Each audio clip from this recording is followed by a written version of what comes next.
Hi everyone, welcome to Daily Tech Tutor. Today you'll learn how to write K-1 Fiancée Visa application letter.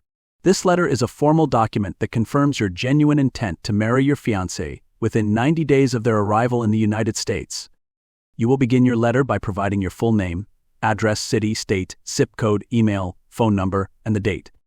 Below this you will include the recipient's details, addressing it to the U.S.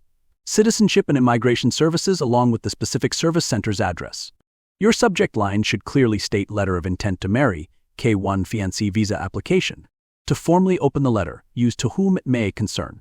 After that, write, I, your name, a U.S. citizen, hereby submit this letter to confirm my genuine intent to marry my fiancé's name within 90 days of their arrival in the United States on a K-1 visa.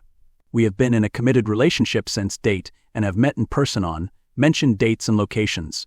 Enclosed with this petition are supporting documents, including our photographs, travel records, and communication history to demonstrate the authenticity of our relationship.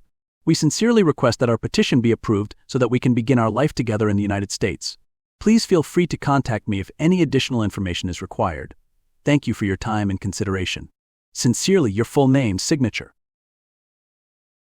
Here's our sample K-1 Fiancée Visa application letter. You'll notice how it clearly states your intent to marry your fiancé within 90 days of their arrival in the U.S.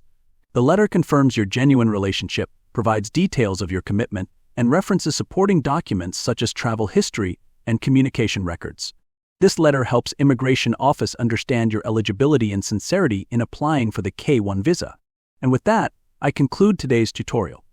If you found it helpful, please like and subscribe for more tips on drafting effective visa and immigration documents.